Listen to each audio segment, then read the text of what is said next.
Salut à tous, bienvenue dans Paraculte, un nouvel épisode estival. Vous allez écouter un épisode enregistré par Guillaume Poggiaspala en mars 2019, en mode solo, où il vous expliquait le concept des Vocaloids. Alors c'est un épisode qui a été diffusé à l'époque dans le flux du podcast Tech Café. À l'époque on avait déjà l'idée de Paraculte. Vous voyez que l'idée elle a un petit peu plus abouti, donc je vous rediffuse l'épisode en deux parties. Et voici dans ce premier épisode la première des deux parties pour vous animer un petit peu le flux du podcast. Donc un épisode à écouter ou à réécouter.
Bonjour à tous et bienvenue à cet épisode de Paraculte, un générique un petit peu spécial pour un épisode un petit peu spécial, un épisode musical de Paraculte. Alors je serai seul cette fois-ci parce que j'ai pas d'amis ou peut-être juste parce que en fait l'émission va peut-être être suffisamment longue comme ça. C'est bien que le format de Paraculte c'est justement de ne pas être trop long, donc les 40-45 minutes. Et c'est vrai que comme il y aura des extraits de musique, il y aura des choses qui feront, allonger un petit peu la sauce, et du coup, forcément, si on avait été deux, avec deux gros sujets comme ça va peut-être un petit peu déborder, alors du coup, là, on va essayer de faire ça, je vais essayer de faire ça tout seul. Alors, de quoi je vais vous parler ? Je vais vous parler des Vocaloids. Donc, vous avez entendu, pour le générique, vous avez entendu Gumi, et Gumi qui chantait donc une chanson qui s'appelle Machine Gun, qui a été composée par Kira, et donc cette jeune fille, cette chanson, elle a quelque chose de particulier. Je ne sais pas si vous avez déjà saisi ce que c'était, je pense que beaucoup ont peut-être déjà deviné, c'est qu'elle n'existe pas. Et oui, Gumi n'existe pas, en tout cas Gumi n'est pas une femme, hein. Gumi c'est un synthétiseur, c'est ce qu'on appelle une Vocaloid. Et les Vocaloids, en fait, c'est un gros phénomène, et c'est un phénomène absolument fascinant pour plein de raisons. Évidemment, techniquement, déjà, parce que une Vocaloid, c'est un synthétiseur, mais qui chante. C'est vraiment quelque chose d'assez fort. Il a fallu attendre un petit moment pour avoir des choses vraiment convaincantes, d'ailleurs. On va en parler, d'ailleurs, on va peut-être faire un petit historique d'abord. Mais c'est vrai que les Vocaloids, c'est des choses qui sont vraiment fascinantes pour plein d'autres raisons, et en particulier... pour la manière dont ça fonctionne, parce que moi j'avais mentionné Hatsune Miku donc dans un Tech Café, et je me suis rendu compte que finalement Hatsune Miku, c'était pas forcément très connu par tout le monde ici en Occident, hein, même s'il y a quand même beaucoup de gens qui connaissent. Et moi-même, en fait, avant, il n'y a pas si longtemps que ça, je considérais Hatsune Miku comme une sorte d'idole virtuelle, voilà, une sorte comme les idoles qu'on voit au Japon, mais artificielle. Et effectivement, je considérais vraiment que c'était une idole virtuelle. Alors qu'en fait, on pourrait presque dire que c'est exactement l'inverse d'une idol. Et du coup, la manière dont elle fonctionne, le phénomène qu'il y a derrière, artistique et social, ainsi que d'ailleurs son business model, c'est quelque chose d'assez inspirant finalement et qui est vraiment intéressant, je pense, à décortiquer. Alors du coup, on va forcément essayer de voir un petit peu pourquoi. Et c'est vrai qu'on va peut-être commencer par l'historique. Donc voilà, un petit peu d'histoire des Vocaloids. Parce que faire chanter des machines, faire chanter des ordinateurs, c'est pas d'hier. C'est un truc qui est assez ancien, puisque ça remonte aux années 60. Il y a Daisy, un gros ordinateur de l'époque, en 62, je crois, qui chantait déjà. Alors évidemment, c'était C'était pas très artistique, mais bon, c'était déjà une bonne performance. Et dans les années 90, d'ailleurs en 92 même, pour être précis, on a eu un truc assez marrant, on a eu Pavarotti. Pavarotti, c'est quoi ? C'est un robot Pavarotti, tout simplement. Et donc en 92, il y avait un ordinateur qui chantait Pavarotti, il a même chanté en duo. Alors je crois que je vais vous mettre d'ailleurs, là je vais vous insérer pour que vous puissiez vous faire une idée, un petit morceau de Pavarotti de quelques dizaines de secondes pour que vous puissiez avoir une idée.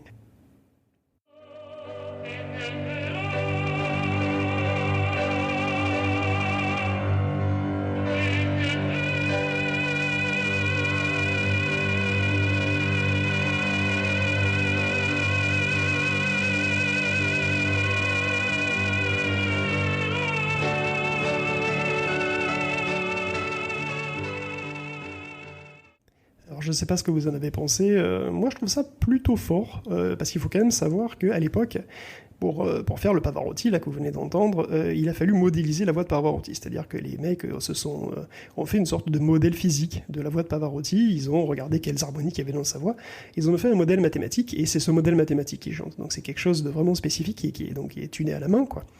Et du coup, c'est quelque chose qui n'est pas vraiment généralisable, donc c'est un petit peu compliqué d'en faire un produit.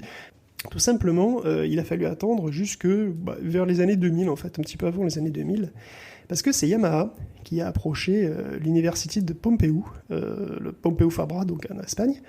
Ils ont approché les chercheurs parce qu'ils voulaient faire un truc qui est super important dans la culture japonaise. Ils voulaient améliorer les performances des chanteurs de karaoké. Parce que le karaoké, c'est important au Japon. Et le karaoké, évidemment, tout le monde n'est pas très doué au karaoké, j'en sais quelque chose. Et donc, effectivement, ce qu'ils voulaient faire, en fait, c'est une sorte d'autotune pour les chanteurs de karaoké, mais à l'époque, quoi. Et pour ça, il fallait faire des recherches. Donc, les chercheurs de l'université se sont penchés sur la question. Ils ont créé un truc qui s'appelait le morphing spectral. Le morphing spectral, globalement, c'est pas très compliqué, en fait. C'est la voix est samplée, donc la voix est enregistrée. On la transforme, donc on prend le spectre de la voix. Et ce spectre, on le décale, on le manipule, on le morphe, quoi, avant de le retransformer en voix. Donc c'est globalement effectivement ce qui est fait dans un autotune, de manière très très rapide. Et ça permet de éventuellement donc changer la note qu'a une voix, donc la rendre juste si elle n'est pas juste, ou voilà, ce genre de choses. Alors ça marchait bien, c'était ce qu'on appelait le projet Elvis. Et ça n'a pas donné un vrai produit, parce que en fait ça agissait sur l'intégralité de la chanson à l'époque. Et du coup, c'était pas forcément très très pratique, mais Yamaha n'est pas resté là. Ils se sont dit, est-ce qu'on pourrait pas faire quelque chose si, au lieu de prendre la chanson entière, on prenait tout simplement les phonèmes, c'est-à-dire évidemment les syllabes, globalement. Donc ces phonèmes, évidemment, on les prend, on les isole, et puis on fait la même chose, c'est-à-dire qu'on les déplace dans le champ spectral pour avoir la note qu'on veut. Et ils se sont dit, finalement, ça pourrait être une idée. Et du coup, ils ont lancé une recherche là-dessus, et c'est cette recherche donc, qui va finir par aboutir. Bon, évidemment, c'est pas facile comme truc, parce que vous imaginez bien que vous avez les phonèmes, il faut les lier ensemble de manière naturelle pour que ça puisse faire une véritable chanson. Donc c'est pas quelque chose de simple, mais Yamaha a envoyé un de ses ingénieurs qui s'appelle Hideki Kenmochi. Et Hideki Kenmochi, aujourd'hui, c'est un petit peu le père du Vocaloid, c'est lui qui a permis le développement de la technique, quoi. Et cette technique, elle a tellement bien marché que finalement, Yamaha a fini par licencier les droits de son invention à une entreprise anglaise qui s'appelle Zero G. Et Zero G en a tiré deux produits même, qui s'appelaient Léon et Lola. Alors, Léon et Lola, qu'est-ce que c'est ? Ce sont les premières Vocaloids, c'est-à-dire, comme on disait à l'époque, les chanteurs dans une boîte. C'est tout simple, vous prenez votre logiciel de musique, vous faites la musique, et puis au lieu d'un piano, vous avez vous avez un chanteur, Léon, ou une chanteuse, Lola, et vous pouvez lui faire chanter absolument n'importe quoi. Alors je vais vous mettre là d'ailleurs un petit extrait de Léon qui vous chantera Yesterday des Beatles pour que vous puissiez vous faire une idée un petit peu de ce que ça donne. Yesterday, all my troubles seem so far away. Now it looks as though they're here to stay. Oh, I believe in yesterday. Suddenly, I'm not half the man I used to be. There's a shadow hanging over me. Voilà, je sais pas ce que vous avez pensé donc de ce Yesterday. Moi, je trouve ça pas si mal que ça en fait, hein. La voix est relativement, on comprend à peu près ce qu'il dit. La voix est relativement expressive, donc je trouve que c'est déjà pas mal. Donc ça se passait en 2004. Donc c'est en 2004 que Léon et Lola ont été commercialisés. Ils ont été commercialisés assez cher en Angleterre et aux États-Unis. Ils n'ont pas eu un succès énorme. Alors d'une part parce que c'était cher, je crois que c'était dans les $370 à l'époque par voix. Donc si vous aviez Léon, il fallait aussi acheter Lola. Et donc c'était quand même assez cher, c'était très confidentiel évidemment parce que personne ne connaissait les Vocaloid, c'était vraiment un produit qui était totalement nouveau. Et donc ce qui était intéressant, c'est que ça a quand même marché un petit peu parce que bon déjà ça s'est un petit peu vendu et moins d'un an après, Zero G a publié un autre Vocaloid qui s'appelait Myriam cette fois et qui est donc basé sur la voix de Miriam Stockley. C'est une chanteuse australienne qui était relativement connue à l'époque, en tout cas dans son pays. Et pour le coup, je crois que Myriam a été commercialisée qu'en Angleterre. Il faut savoir d'ailleurs que c'est une anecdote assez marrante. Léon, Lola et Myriam avaient tous des accents un petit peu british, et il est possible que ça ait un petit peu handicapé les ventes aux États-Unis, parce que bon, effectivement, ça s'entend un petit peu, c'est assez marrant. Myriam est de meilleure qualité en fait que Lola et Léon. C'est la même technologie, mais il y avait plus de données en fait. Ils se sont donné peut-être un petit peu plus de mal là-dessus, et c'est vrai qu'il y avait plus de données.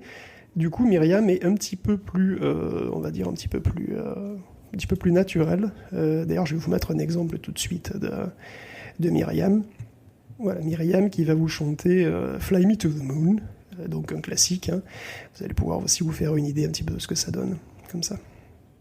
Fly me to the moon and let me play among the stars. Let me see what spring is like on Jupiter and Mars. In other words, hold my hand. In other words, darling, kiss me. Fill my heart with song and let me sing forevermore. You are all I want for, all I worship and adore. In other words, please be true. In other words, I love you.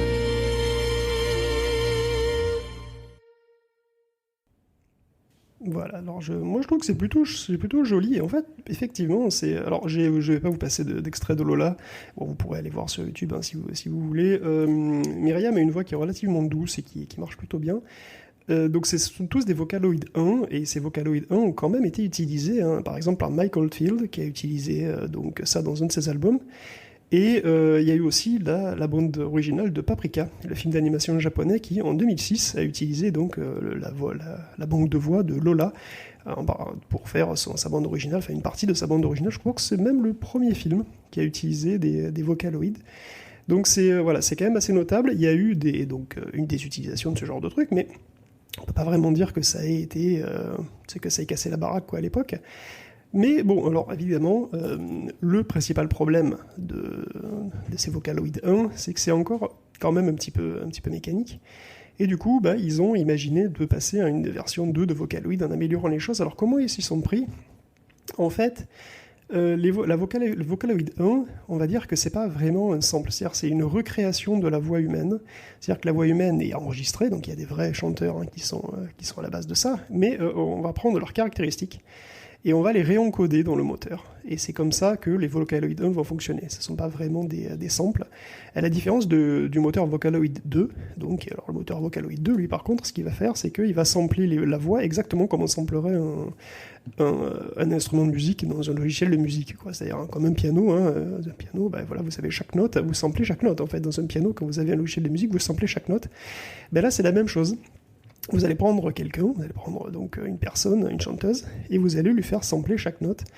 Et du coup, forcément, ça sera la vraie voix de la personne, et du coup, forcément, ça va aussi être un petit peu plus naturel. Évidemment, le travail va rester le même, hein. Il va falloir faire attention aux liaisons, puis il va falloir pouvoir appliquer des filtres, on va dire, pour changer l'expressivité de la voix, etc. Mais tout ça, ça va être tout à fait gérable et tout à fait possible, quoi. Alors, de manière assez amusante, les vocaloïdes, donc vous voyez que les vocaloïdes, qui apparemment aujourd'hui, c'est quand même un phénomène qui est principalement japonais, en fait, a des origines qui sont anglo-saxonnes, et les premiers vocaloïdes sont des vocaloïdes anglais.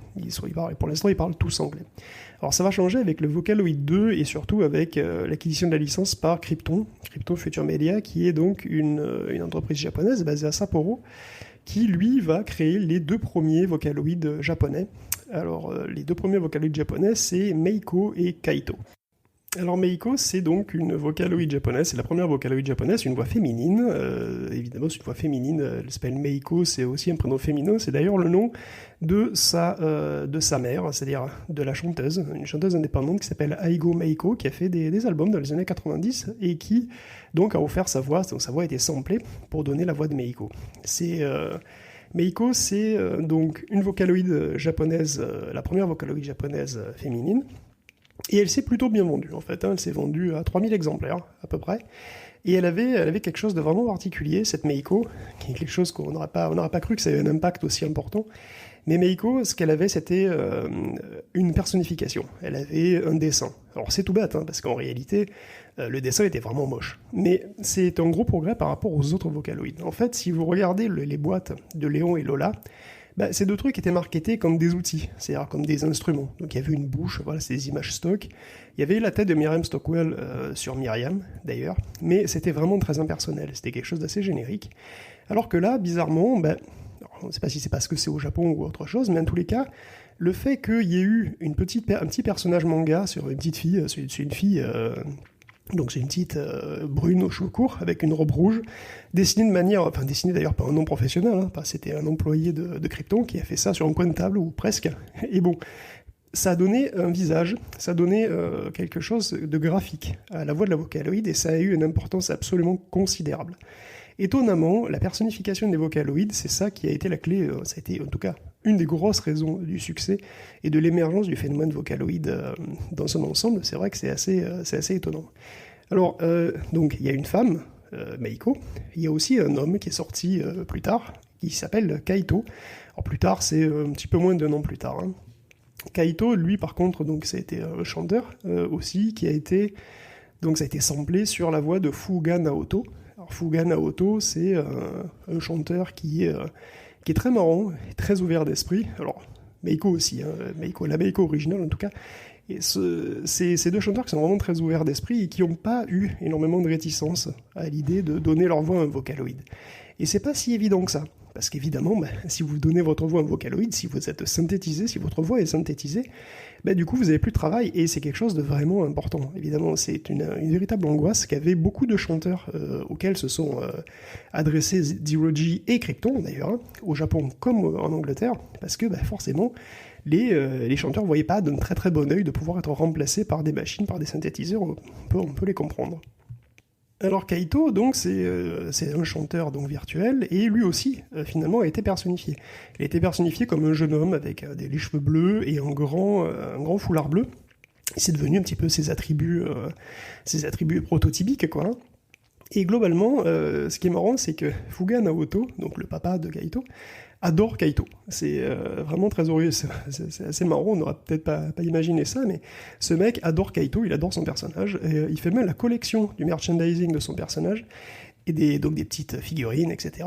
Et il les poste régulièrement sur Twitter, donc c'est assez rigolo. Ce mec est vraiment très très sympathique, et sa voix est assez proche de celle de Kaito. D'ailleurs, je crois que je vais vous mettre un petit morceau de Kaito pour que vous puissiez faire une idée. Je vais mettre un petit extrait là de Thousand Years Solo.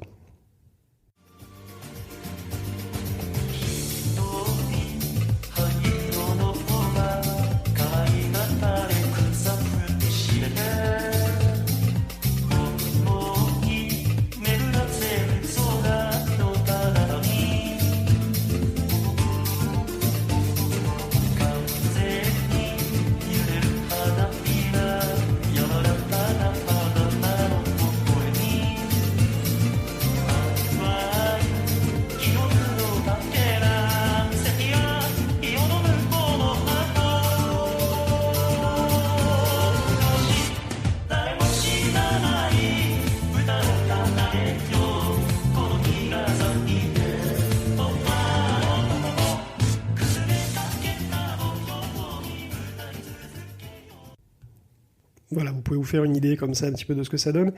Et donc, ce qui est marrant d'ailleurs, c'est que ce gars, donc Fuga Naoto, a chanté lui-même lors d'un concert live.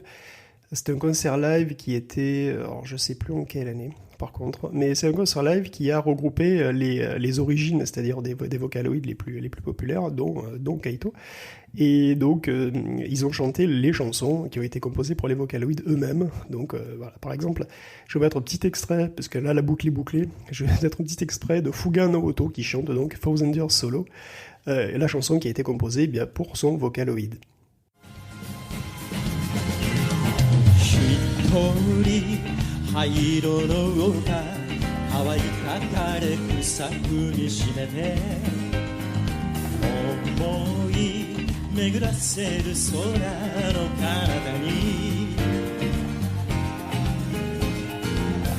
風に揺れる花びら柔らかなあなたの微笑み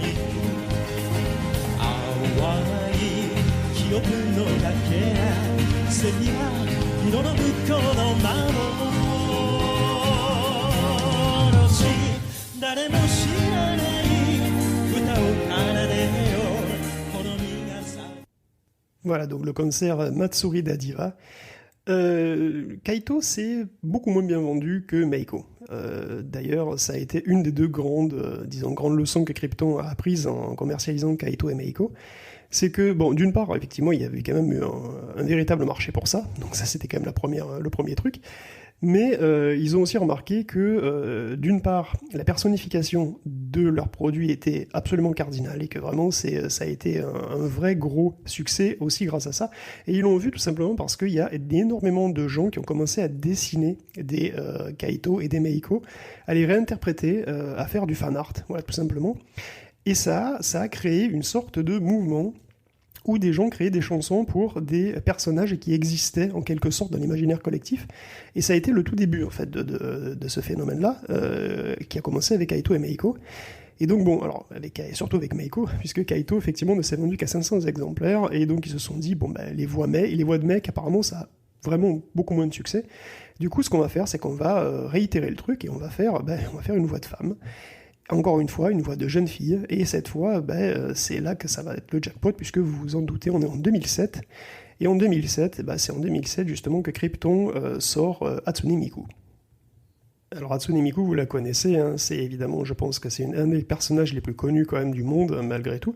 Donc vous voyez très bien cette collégienne qui doit avoir 16 ou 17 ans, qui a donc ces espèces de couettes turquoises absolument énormes, avec son espèce alors c'est pas vraiment, d'ailleurs c'est un oignon japonais, c'est pas vraiment un poireau, mais bon ça ressemble beaucoup à un poireau, comme ça qu'elle a souvent, qui est cette espèce de totem, et en fait tout ça a une histoire, c'est-à-dire que globalement le personnage Hatsune Miku c'est quelque chose qui a été designé par Crypton, pour personnifier en mieux, en disant de manière un petit peu plus détaillée que Kaito et Meiko, le produit Hatsune Miku qui allait donc être vendu.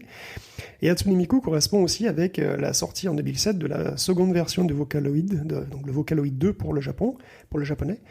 Et c'est d'ailleurs le nom aussi est une référence, puisque Miku, veut dire futur, et Hatsune, c'est le premier son. Donc Hatsune Miku, ça voudrait dire le premier son du futur. Et donc Crypton a commercialisé ce pack en 2007, donc un nouveau logiciel avec cette nouvelle banque de voix.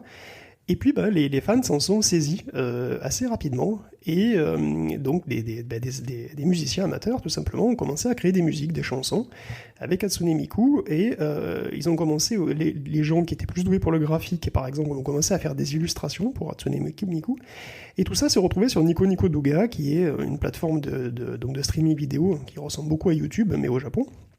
Et donc il y a eu comme ça des gens qui ont commencé à faire des chansons plus ou moins jolies, plus ou moins de qualité, avec des illustrations plus ou moins jolies ou plus ou moins de qualité.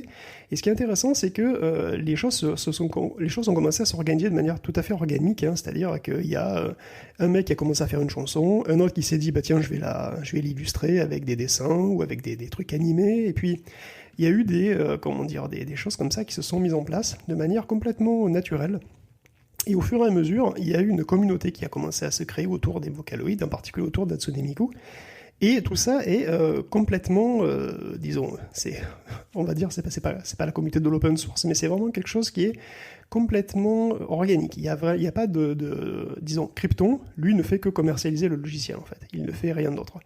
Et c'est la communauté des fans qui commence, à travers les illustrations, à travers les chansons, à raconter l'histoire d'Hatsune Miku. C'est une histoire que... c'est pas vraiment une histoire en fait, puis c'est complètement multiple. Il faut bien se rendre compte que quand on se demande qui est Hatsune Miku, c'est personne. C'est-à-dire qu'Hatsune Miku, elle a une fiche de personnage, un petit peu comme un personnage de manga, mais elle n'a pas de personnalité, elle n'a pas d'histoire, elle n'a pas de passé. Tout ça est créé en temps réel, et donc ça, il peut très bien y avoir des choses complètement contradictoires, mais c'est pas vraiment un problème, puisque Hatsune Miku, c'est beaucoup plus un symbole qu'un véritable personnage. En réalité, Hatsune Miku, c'est une communauté, c'est des milliers de gens. Quand on se demande qui est Hatsune Miku, la réponse c'est des milliers de gens. Des milliers de gens qui créent non seulement des chansons, mais aussi des illustrations, mais aussi carrément des vidéos. Et c'est là qu'on voit d'ailleurs la puissance de la communauté aussi, c'est qu'il y a des outils qui ont été créés pour ça, pour créer des vidéoclips. Donc là, je fais référence à Miku Miku Dance, ou MMD pour les intimes, qui est donc une sorte de logiciel 3D qui a été créé dès 2008 pour permettre de mettre en scène déjà des chorégraphies avec des petits modèles, des modèles 3D, donc de Miku et d'autres Vocaloid, ou même de ce que vous voulez. Vous pouvez importer des choses de Blender ou d'autres logiciels, et vous pouvez créer de véritables vidéoclips. Et il y a des vidéoclips en fait qui complètement artificiels, complètement en 3D, qui ont commencé à apparaître sur Nico Nico Douga, et sur YouTube aussi d'ailleurs. Et au fur et à mesure, donc, il y a donc une espèce de communauté qui s'est fédérée autour de Hatsune Miku, autour des Vocaloid, et la musique en fait de Hatsune Miku et de ses amis, puisqu'après il y en aura d'autres bien entendu, c'est quelque chose qui est fait par les fans et pour les fans. Et il y a absolument tous les types de musique possibles. Il y a vraiment un grand choix de types de musique. Il n'y a pas du tout que de la J-pop, même s'il y a évidemment beaucoup de J-pop, il y a aussi un petit peu tous les styles. Hey, je coupe Guillaume Poggiaspala dans son épisode sur les Vocaloids, parce que comme je vous l'ai dit en intro, j'ai divisé l'épisode en deux, donc vous venez d'écouter la première partie. La semaine prochaine, vous aurez évidemment droit à la suite de cet épisode. J'espère que le sujet vous intéresse et je vous dis à très bientôt dans un prochain épisode de Paraculte. Ciao!